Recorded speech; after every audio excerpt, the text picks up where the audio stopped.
We're hearing about these DOGE dividend checks that would be 20% back to taxpayers, 20% to pay down the debt. 60% is left. Who gets that? When you achieve savings, you can either return it to taxpayers, you can return it to our debtors, or it can be cycled into next year's budget. You can just transfer it into the next fiscal window and then lower the overall spending level. That means that you can achieve a permanent savings that way, and that reduces the deficit. On these potential checks that you might send out from DOGE, is there a concern as you're thinking through this that they could be inflationary? Oh, absolutely not. And so if we reduce government spending, then that's, reduces inflation. And if you give people money, then they're going to save a bunch of it. And when they save it, then that also reduces demand and reduces inflation. White House officials explaining President Trump's idea to pass DOGE's savings onto the American taxpayer. House Speaker Mike Johnson also weighed in, though. Listen to this. Well, look, I mean, politically, that would be great for us, you send everybody a check. But if you think about our core principles, right, fiscal responsibility is what we do as conservatives. That's our brand. And we have a $36 trillion federal debt. We have a giant deficit that we're contending with. I think we need to pay down the credit card, right? That's what I think we need to do. Joining me now is Missouri Congressman Eric Burlison. Congressman, what is your reaction to that? In particular, Mike Johnson saying, look, $36 trillion in debt, time to pay down the credit card.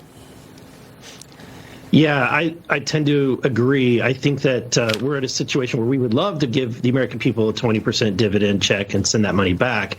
But we're not in a situation to do that because unless we cut spending, as was mentioned before. And if we don't cut spending, then that money that we send back to the American people would absolutely be inflationary, in my opinion.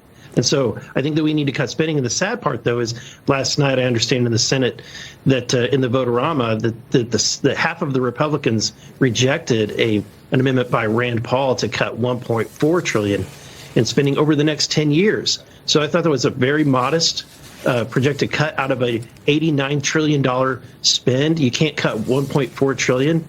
And I would hope that the Senate, Republicans get on board with the idea that we have got to cut spending if we're going to cut inflation. Well, I'm glad you brought that up because overnight, and you're right about Rand Paul, what happened here, and this is the Senate was up all night. This is their vote-a-rama. They do this, this happens a lot. But they passed the $345 billion budget blueprint that provides border and defense money. That's where the spending is that you're talking about that Rand Paul called out. But President Trump wants the Senate to get behind the House's budget bill, which funds all parts of the agenda. And then he had Vice President Vance talk about it yesterday. So let's listen to this. I actually talked to the president about this yesterday, and he said to me, look, it's very rare that you can get two reconciliation bills done in one Congress, which is why he thinks we've got to do a lot with that one big, beautiful bill, that first reconciliation package that we're going to get through the House and the Senate. It's going well. It's early, right? This stuff takes time to put together. I think, if you had a record pace reconciliation bill, we would get this thing done in May or in June. I think we're on track to do that. I mean, to be clear, and I'm glad you brought this up, $340 billion blueprint. Now, Republican members of the Hispanic Congressional Caucus sent a letter to Speaker Johnson. They're voicing concerns about potential cuts to Medicaid and other essential programs in the budget, Congressman. It's pretty much easy to say here that anytime somebody talks about cuts to Medicaid or to Medicare, or people get up in arms and voters get upset. Your reaction? I agree with President Trump. We don't want to touch Social Security and the benefits for Social Security or the benefits for Medicare for people that truly need it. But I don't think that anyone would question whether we should audit and determine voter or eligibility. For example, what Musk has discovered, there may be thousands of individuals, if not, close to 1 million individuals who may not be qualified to receive Social Security checks, and they're undermining a system that should be available for the people that truly need it. And I would hope that my Hispanic friends our colleagues are not going to be clinging to the Biden administration's policies where they expanded it and tried to put a whole class of citizens on welfare who are healthy, young, able-bodied individuals. We need these individuals to get back to work and protect the system for people that truly need it, those who are disabled, who are aged, who are blind, who are children. And so I think that we need to get our priorities in order. Well, I think, too, when you look at Medicaid, and we've already heard some colleagues of yours express, concern, and I think it's very valid, that if you start to make these massive cuts, say it is to Medicaid, for example, that it would actually hurt people that depend on that for their health insurance, for their health benefits. That's very fair. But at the same time, the waste and the fraud, in particular in Social Security, that I think most Americans could get behind. Are we moving too fast, in your opinion? Do you think that we're moving too fast, or do you think we need to take a little more time to give Elon Musk time to do his due diligence and to find out where the abuse is happening? And what time frame is that when you've got this push by Donald Trump to get the big, beautiful bill all together? And that's on you. Elon Musk can make recommendations, but it's going to be on you in Congress to actually make it happen. Yeah, for years we've been saying that if we cut all of discretionary spending, which would be the DOGE cuts, the Elon Musk cuts, that's discretionary mostly.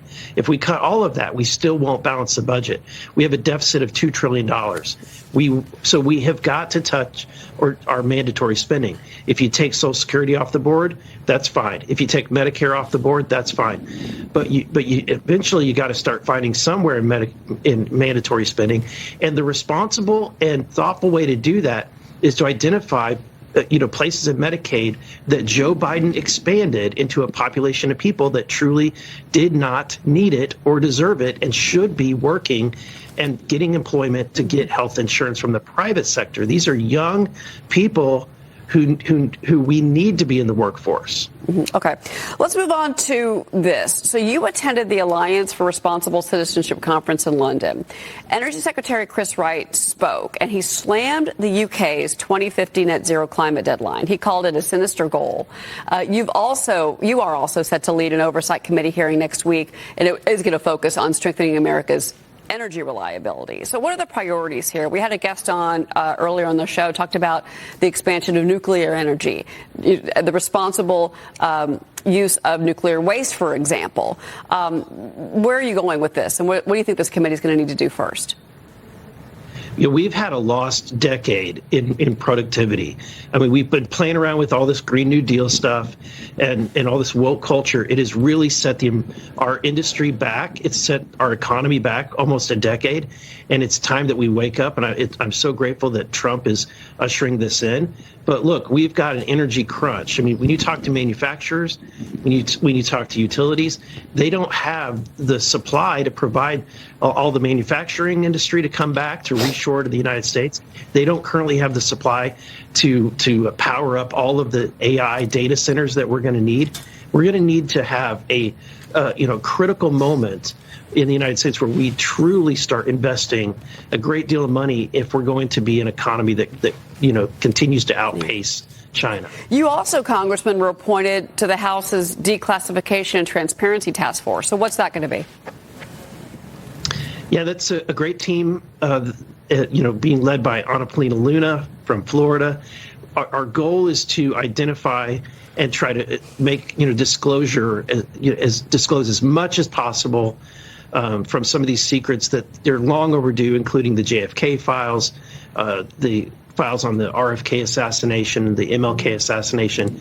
The American people are demanding the Epstein list, and they demand to know what's going on with these things that are flying around in our skies. It's going to be very interesting what you uncover, and more importantly, what you release to the public on all of those cases. Congressman Eric Burlison. Congressman, thank you.